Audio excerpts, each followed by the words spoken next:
Deputados aprovam em plenário o projeto que autoriza a contratação de novos defensores públicos em Santa Catarina. Comissão de Direitos Humanos cria grupo de trabalho para ajudar na localização de pessoas desaparecidas. CPI do Ministério Público define cronograma de trabalho. E mais o balanço da viagem da comitiva catarinense que conheceu nos Estados Unidos alternativas para ampliar o uso do carvão catarinense. Agora no Notícias da Semana.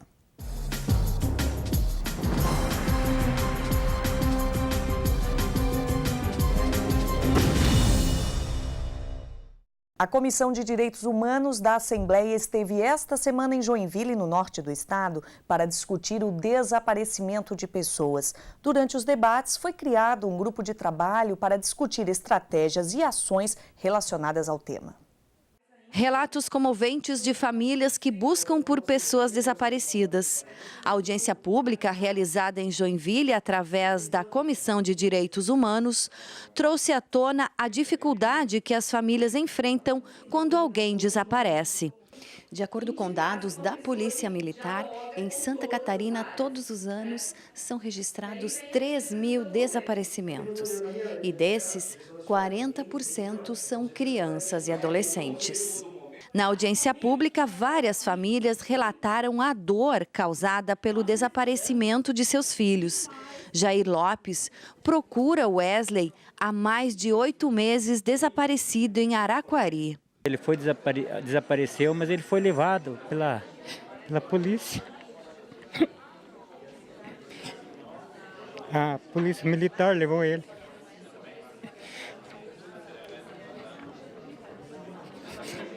Pegaram ele, levaram embora. E a gente não sabe o que aconteceu. Eles não falam o que fizeram com ele. E nós temos certeza, nós temos prova. Temos 2 pessoas de prova que viram a viatura da polícia abordar ele. Para dar apoio às famílias, foi criado recentemente no estado o GAFAD, Grupo de Apoio às Famílias de Desaparecidos.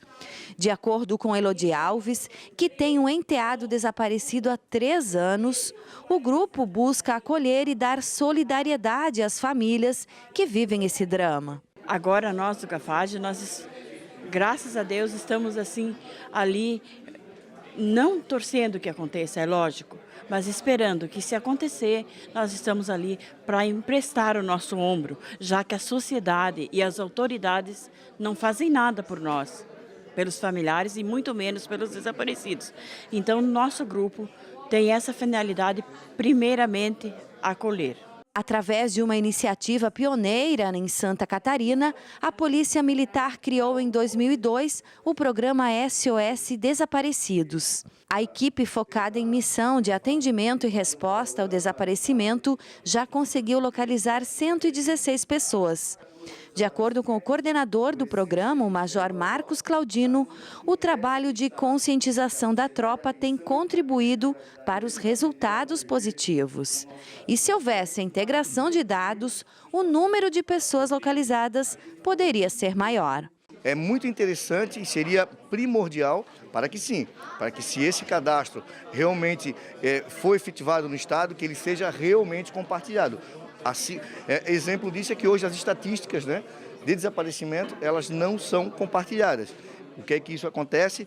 Até a questão da prevenção, até a questão de como você manipular esses dados, é que fica hoje esse limbo, que hoje tem com relação ao desaparecimento. Dessas pessoas que estão desaparecidas, mais de 80% já retornaram, só que não voltaram à delegacia, então tem que se criar o hábito de registrar e depois, no momento que voltam esse ente querido, eles voltarem na delegacia para fazer esse registro. Entre os principais encaminhamentos da audiência pública sobre o desaparecimento e seus desdobramentos está a criação de um grupo de trabalho que tem como objetivo discutir estratégias e ações relacionadas ao tema. Nós vamos tratar com esse grupo de trabalho, principalmente do sistema de integração das informações, de legislações que já acontecem em outros estados e que podem ser implementadas em Santa Catarina.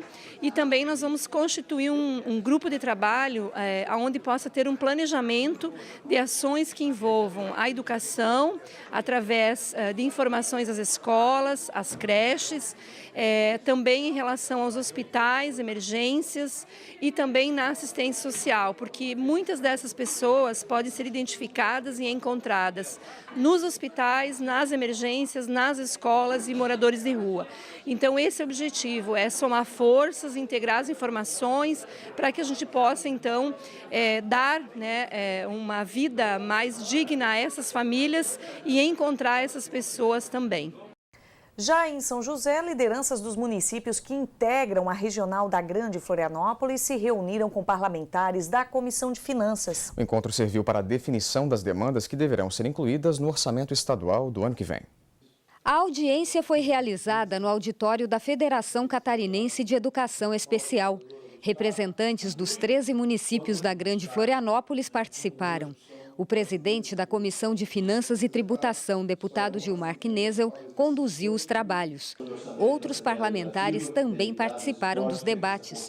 A deputada Dirce Heiderscheit defendeu um reforço nas ações sociais. Nós não podemos fazer nenhuma ação na área social com um orçamento de 0,76%. Você acredita que com esse valor destinado do orçamento de 0,76%, que não chega a 1% do orçamento, como que nós vamos ter ações importantes com relação aos nossos idosos, às nossas mulheres, às crianças e os adolescentes?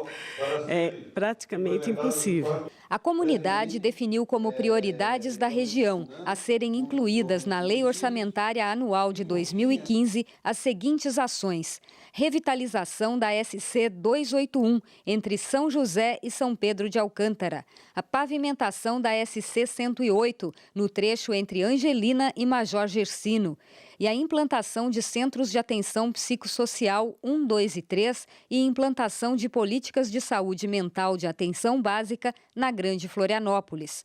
Mas o vice-prefeito de São José, José Natal Pereira, entregou ao deputado Gilmar Knesel um ofício assinado pelos prefeitos de São José e Biguaçu pedindo a revisão do plano plurianual, medida necessária para substituir uma das 12 ações relacionadas como prioridades de 2011 até agora. Os prefeitos consideram mais urgente a concretagem das margens do Rio Carolina, num trecho de 2,5 km que divide os dois municípios. Esta manutenção cada vez mais vai mexendo com o alargamento do rio e está comprometendo aproximadamente 80 ou 90 residências que margeiam, que na época a lei exatamente não determinava o afastamento do rio.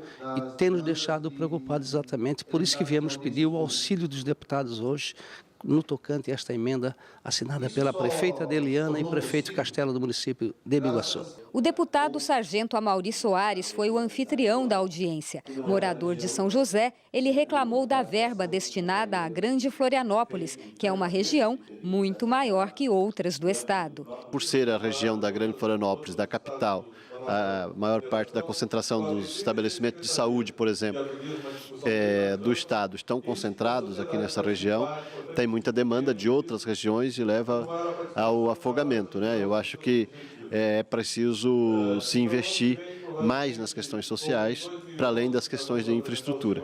O representante da Secretaria de Estado da Fazenda, presente na audiência, informou que de todas as obras definidas pela população de Santa Catarina nos últimos 4 anos, 20% estão concluídas.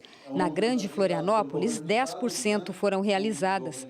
O deputado Marcos Vieira lembrou que é autor de uma emenda à Constituição do Estado com o objetivo de melhorar este índice.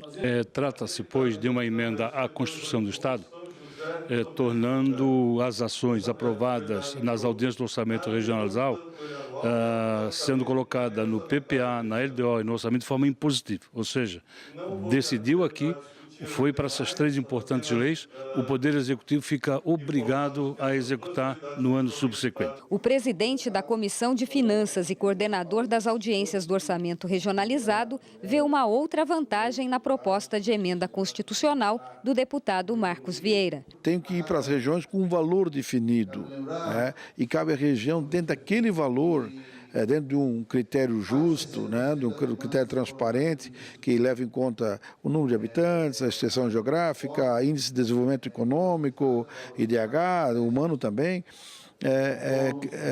já sabe o valor que está assegurado. E esse valor, então, sim, será impositivo. A comissão segue com os encontros na próxima semana. As 6 últimas audiências do ciclo acontecem a partir de segunda-feira. Veja onde e quando serão os debates. Na segunda-feira, dia 2, serão 2 encontros. O primeiro acontece às 9 da manhã no auditório da UNOESC de São Miguel do Oeste, com a participação das regionais de Dionísio Cerqueira, Itapiranga, Maravilha e São Miguel. O segundo será às 7 da noite em Chapecó, no auditório da UNO Chapecó, onde se reúnem representantes de Palmitos, São Lourenço do Oeste, Quilombo, Xanxerê e Chapecó. As regionais de Concórdia, Joaçaba e Ceará se reúnem às 9 da manhã do dia 3 para a audiência que acontece no plenário da Câmara de Vereadores de Concórdia. Mais tarde, às 7 da noite, é a vez das regionais de Caçador, Campos Novos e Videira discutirem as demandas do orçamento no auditório da Associação dos Municípios do Alto Vale do Rio do Peixe. O último dia de debates do regionalizado começa às 9 da manhã no auditório da Câmara de Vereadores de Canoinhas, com a participação de Canoinhas e Mafra. Representantes das regionais de Lages, Curitibanos e São Joaquim se reúnem às 7 da noite no auditório Caverna da UDESC de Lages. E veja ainda hoje, deputados autorizam o governo a contratar novos defensores públicos. E ainda a apresentação do projeto que institui em Santa Catarina a Política Estadual de Práticas Integrativas e Complementares. O Notícias volta já.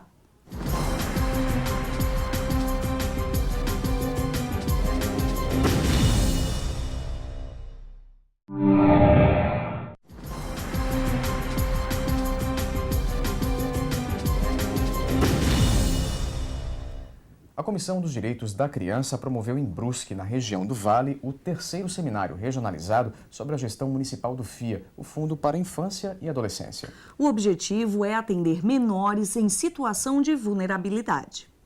Representantes do Poder Público Municipal, conselheiros, assistentes e entidades sociais de toda a região do Vale do Itajaí participaram do encontro realizado na Câmara de Vereadores de Brusque.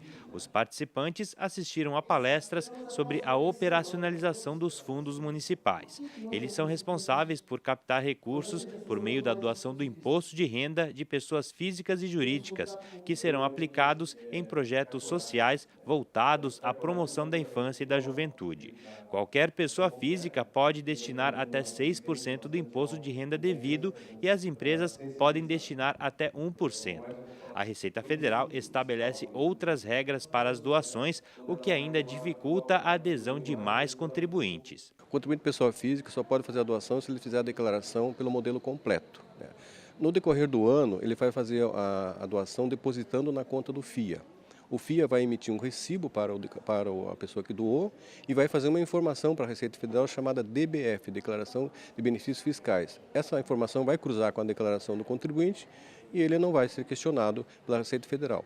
Outra forma de doação é na época da entrega da declaração. Até 3% do imposto devido pode ser doado no momento que se faz a sua declaração. Os recursos do Fundo da Infância e da Adolescência podem ser utilizados em projetos nas mais diversas áreas, como saúde, esporte, lazer, educação e cultura.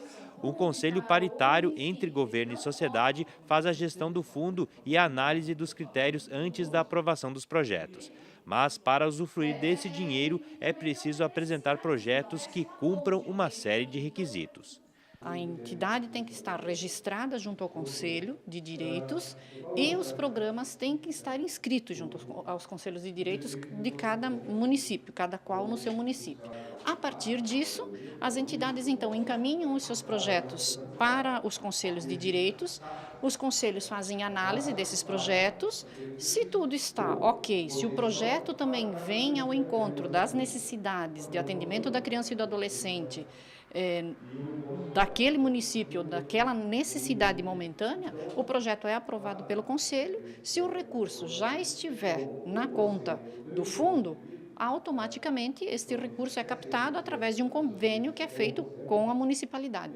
O presidente da Comissão da Defesa dos Direitos da Criança e do Adolescente, deputado Serafim Venzon, revelou que no ano passado foram arrecadados mais de R$1 milhão no Fundo da Infância e da Adolescência Estadual.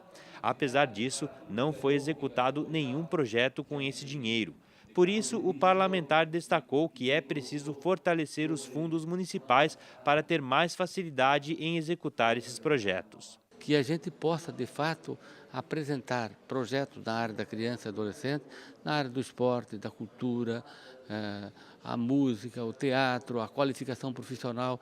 Existem várias possibilidades e tem criatividade para tudo. E por isso nós acreditamos que com esse seminário que nós estamos realizando agora em Brusque, que vamos realizar no total em 8 cidades regionais de Santa Catarina, nós vamos promover essa possibilidade e gerar um entusiasmo nas pessoas e poder utilizar esse recurso legal. Já na capital, a discussão girou em torno do Plano Estadual de Cultura. Realizada no plenário da Assembleia Legislativa, a audiência pública discutiu a implementação do Plano Estadual de Cultura. A definição de políticas culturais de longo prazo para Santa Catarina é uma meta antiga do setor. Nos últimos 30 dias, a proposta, que vinha sendo formatada há anos, foi aprimorada e encaminhada à Casa Civil do Governo Estadual. Agora deverá ser enviada para análise e aprovação da Assembleia Legislativa. A meta é que até o final deste ano o plano esteja em vigor. O Plano Estadual de Cultura, acredito honestamente que ele venha no momento histórico, né, do setor cultural como um todo, face às reivindicações das classes que têm amadurecido ao longo desses anos todos que a gente acompanha. E ele é fundamental para nortear principalmente a implantação de políticas públicas necessárias para a área, que sejam de continuidade e busquem cada vez mais o cenário de qualidade. Nós entendemos que a cultura ela precisa funcionar, não importa qual é a sua face. Nós precisamos fazer com que as ações tanto do Plano Estadual de Cultura, quanto do Sistema Estadual de Cultura e o Conselho Estadual de Cultura sejam valorizados, respeitados, para que efetivamente a cultura tenha cada vez mais importância no desenvolvimento do Estado. Outro ponto abordado durante a audiência pública foi a possibilidade de reformulação da legislação que rege o Fundo Estadual de Apoio à Cultura. Criado em 2005, o Fundo Cultural estimula o financiamento de projetos culturais através de descontos no ICMS. Segundo o secretário de Turismo, Cultura e Esporte, Felipe Melo, o objetivo é melhorar a atuação do Fundo Cultural. São mudanças apenas para imprimir mais celeridade, para que a utilização dos recursos públicos sejam cada vez mais voltadas a editais, conforme tem sido já. O governo do estado tem aplicado recursos substanciais em editais, o que organiza, o que torna mais transparente, mais democrático a utilização dos recursos na área da cultura. Presidente da Comissão de Educação, Cultura e Desporto da Assembleia Legislativa, o deputado Antônio Aguiar foi quem conduziu a audiência pública. Nós que fazemos parte desse grande complexo que se chama educação, nós temos que começar a ter esse plano, implementado esse plano. Vamos reformular a parte legislativa também, se precisar. Então vamos avançar nesse plano, por isso que é importante a discussão. E essa discussão vem através da sociedade. No plenário da Assembleia, parlamentares aprovaram um projeto que autoriza o governo do estado a contratar novos defensores públicos. Serão mais 60 profissionais que vão atuar em diferentes regiões do estado. O projeto de lei complementar foi aprovado por unanimidade pelos parlamentares. Serão 60 novos cargos de defensor público, um aumento de 100% em relação à atual estrutura da Defensoria Pública de Santa Catarina. Os novos defensores foram aprovados em concurso público e as nomeações vão permitir a expansão do atendimento da Defensoria. A deputada Luciane Carminati, do PT, foi a relatora do projeto na Comissão de Finanças da Assembleia. A garantia desse PLC significa mais 60 defensores 30 agora em julho e 30 em março, que vão estruturar esses 21 núcleos. Então, os 21 núcleos é uma lei que já foi aprovada, abrange todo o Estado, porém nós tínhamos poucos defensores, apenas 60. O desafio agora que se coloca são mais analistas e técnicos para completar a equipe e também o fundo da Defensoria Pública.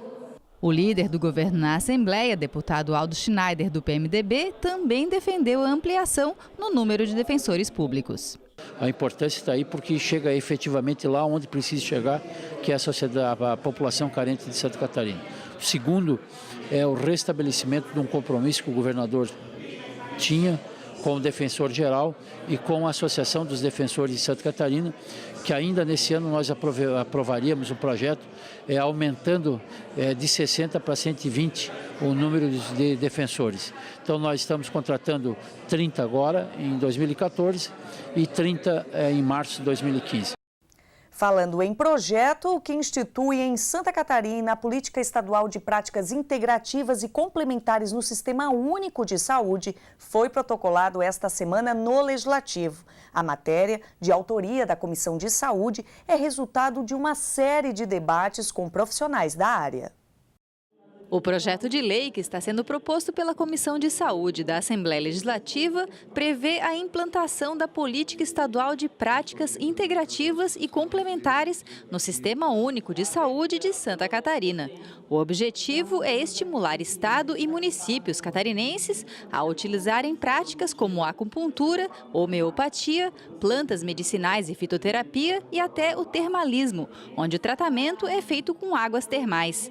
Presidente da Comissão de Saúde, o deputado Volney Morastone, destacou a importância da implantação dessa política no Estado. É oferecer para a população usuária do SUS, outras alternativas também de atendimento na área da saúde, através das chamadas práticas integrativas e complementares. O próprio nome já diz, elas se integram com o nosso sistema tradicional de saúde, e elas são complementares, elas se complementam.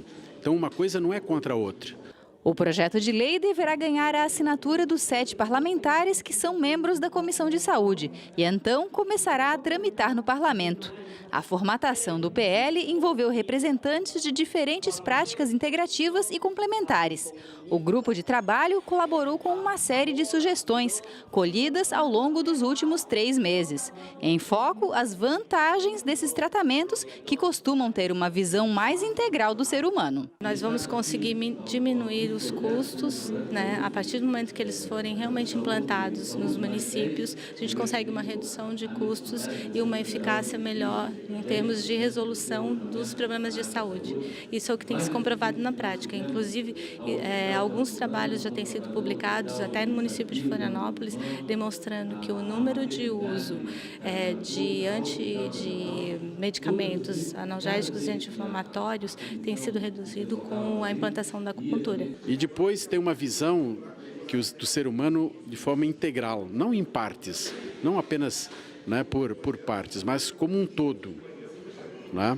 E reafirmando aqui o baixo custo, resolutividade e alto grau de satisfação para os usuários do sistema. E veja, depois do intervalo, o presidente em exercício da Assembleia faz balanço da viagem dele aos Estados Unidos. Juntamente com o governador Raimundo Colombo, ele foi conhecer uma nova tecnologia que permite a gasificação do carvão. É daqui a pouco, aqui no Notícias da Semana.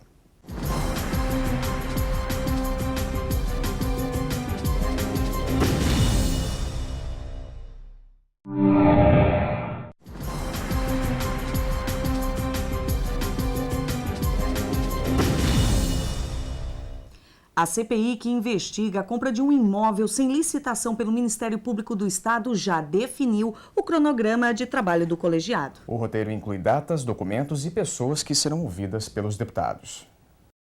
Os integrantes da Comissão Parlamentar de Inquérito definiram que as reuniões da CPI serão realizadas sempre às terças e quartas-feiras, a partir das 5 horas da tarde.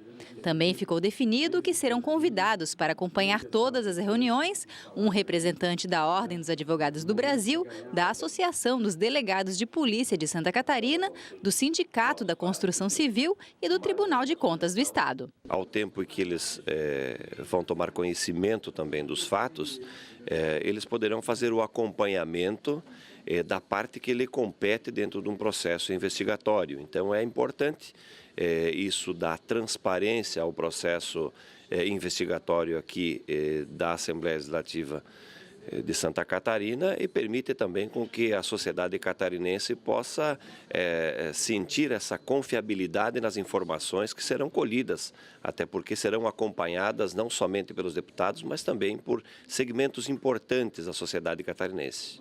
Relator da CPI, o deputado Jailson Lima lembrou que a comissão foi criada para investigar a aquisição, por parte do Ministério Público do Estado, de um prédio comercial a ser construído no centro de Florianópolis. A operação, realizada pelo MP no final do ano passado com dispensa de licitação, custou mais de 123 milhões de reais. Uma série de documentos serão requisitados pela Comissão Parlamentar de Inquérito.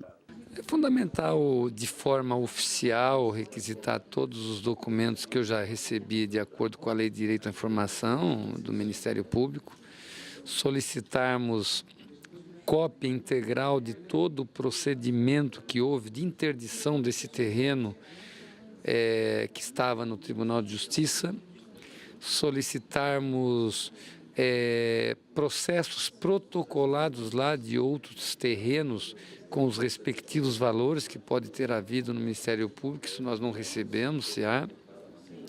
E também os documentos de contratação dos avaliadores que teve por parte do Ministério Público deste terreno onde será construído esse prédio, que eu costumo dizer que está sendo financiado pelo Ministério Público para a empreiteira. A próxima reunião da CPI está prevista para o dia 10 de junho. Entre os depoentes que serão chamados para participar estão avaliadores de imóveis que atuam na cidade e o corretor que intermediou a venda ao Ministério Público. Debates também na CPI das Águas, que será prorrogada por 2 meses para viabilizar os trabalhos. A decisão foi anunciada esta semana. A CPI das Águas foi instituída em fevereiro e o prazo inicial para a conclusão das investigações seria o final de junho. Como problemas técnicos adiaram em 3 meses as primeiras reuniões, os deputados decidiram prorrogar a CPI por mais 60 dias. Também ficou definido que a CPI irá se reunir 2 vezes por semana e os depoimentos serão tomados sempre às quartas-feiras, às 5 horas da tarde. Como o ritmo de trabalho deve ser acelerado, também ficou definido que o deputado Carlos Chiodini será o subrelator. Até o final de agosto, eles pretendem convocar várias instituições para os depoimentos. A primeira deve ser o Ministério Público do Estado no próximo dia 11. A abertura da CPI foi motivada pelos desdobramentos de uma operação desencadeada pelo GAECO, o Grupo de Atuação Especial de Combate ao Crime Organizado do Ministério Público. Nós vamos ouvir primeiro o GAECO, vinculado ao Ministério Público ou Ministério Público Estadual, que trouxe à tona todas essas questões polêmicas que gerou na questão da CPI, os possíveis desvios na municipalização da água. Então nós vamos ouvi-los primeiro, porque na nossa avaliação eles vão nos trazer inclusive elementos importantes para os outros depoimentos que a CPI no futuro vai ouvir, como a Casan, como o próprio Tribunal de Contas do Estado e a Prefeitura, na época as lideranças vinculadas à Prefeitura do município de Palhoça. Vai nos explicar de que forma que se deu o processo lá, é isso que nós desejamos fazer, para que possa de fato servir de exemplo. Nós temos vivenciado no estado de Santa Catarina inteiro um desmonte do sistema estadualizado de público de água e saneamento, e nós queremos discutir, a partir do caso de Palhoça, discutir o estado de Santa Catarina como um todo. O presidente em exercício da Assembleia, deputado Juarez Ponticelli, fez um balanço da viagem dele aos Estados Unidos, juntamente com o governador Raimundo Colombo. A comitiva foi conhecer uma tecnologia norte-americana que permite a gasificação do carvão mineral, o que interessa e muito a Santa Catarina. Otimista por mais um passo significativo dado para a viabilização de um investimento bilionário no estado, o presidente da casa, deputado Juarez Ponticelli, falou sobre os impactos econômicos que o processamento do carvão mineral vai gerar em Santa Catarina. O presidente e o deputado Valmir Comin integraram a comitiva catarinense que esteve nos Estados Unidos para acertar os últimos detalhes para a instalação da empresa Transgás Desenvolvimento de Sistemas na região sul do estado. A empresa atua atua na transformação do carvão mineral em fertilizantes, adotando mecanismos de proteção ao meio ambiente. A expectativa é de que Santa Catarina se torne referência na produção de fertilizantes no Brasil, evitando a importação destes insumos. Com essa tecnologia que está sendo tratada, nós vamos ter um empreendimento de nenhum impacto ambiental, ou seja, de nenhum dano ambiental e de geração de energia, de várias energias, especialmente a de geração de fertilizantes, que é uma carência que o Brasil e o mundo têm, especialmente agora em função de que 5 plantas produtoras de fertilizantes da Ucrânia estão paralisadas, e a Ucrânia é o 7º maior produtor do mundo, responde por 6% da produção mundial. O Brasil está se tornando o celeiro do mundo, tem a responsabilidade de alimentar o mundo pela sua dimensão territorial, por conta do crescimento da agricultura, do agronegócio, mas faltam fertilizantes. Lá se mostrou que nós estamos chegando a 200 milhões de toneladas, mas podemos dobrar esse valor com a mesma área cultivada, desde que se aumente a injeção de fertilizantes. O deputado Valmir Comim destacou que uma das ações futuras será o levantamento das áreas onde há maior concentração de jazidas para a definição do local onde será instalada a empresa. Os investimentos no negócio giram em torno de 6 bilhões de reais e a expectativa é de que o início da instalação da Transgraz ocorra daqui a 9 meses. Já está marcada a audiência com a presidente Dilma para o próximo dia 5 de julho. Na sequência virão a Florianópolis e posteriormente estarão em Criciúma para buscarmos todo esse arranjo.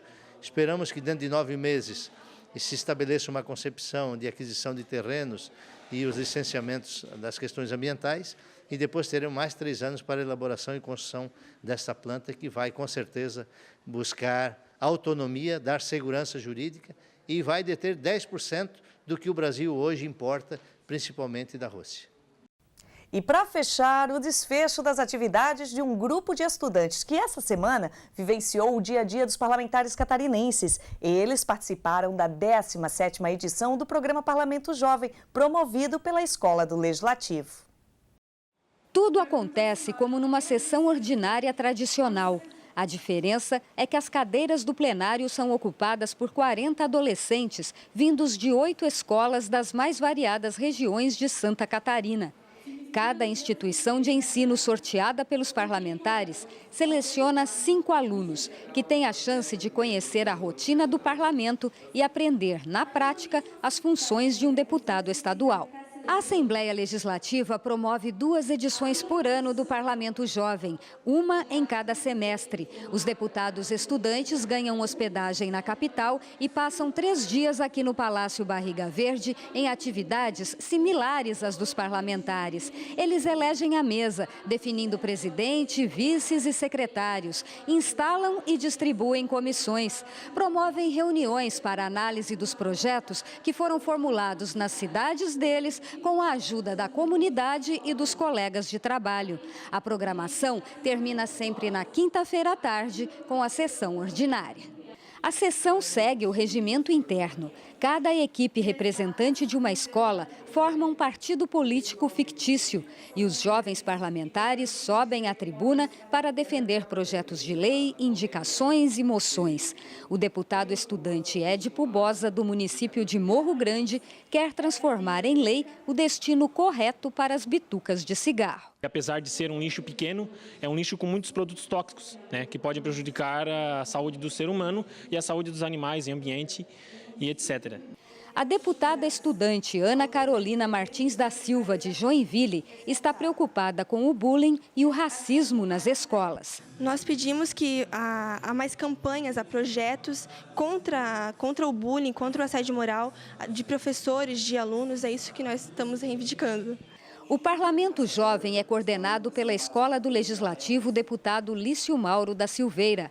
As matérias apresentadas pelos estudantes são encaminhadas aos gabinetes dos deputados e à Comissão de Legislação Participativa. Podem tramitar e virar lei. Muitas das proposições que eles apresentaram foram assumidas por alguns deputados ou encaminhadas através da Comissão de Legislação Participativa e viraram lei, ou algumas realmente foram encaminhadas como indicações ou moções, mas tramitam logo após o final da sessão, eles tramitam normalmente.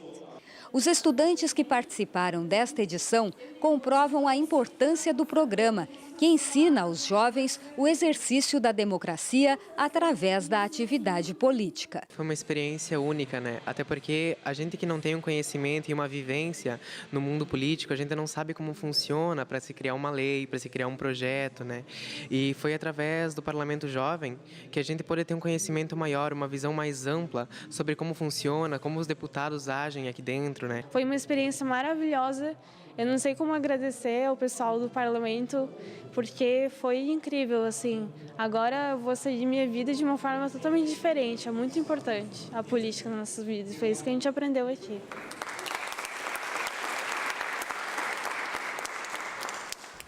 Por hoje é só e o Notícias da Semana vai ficando por aqui. A gente se vê semana que vem. Até lá!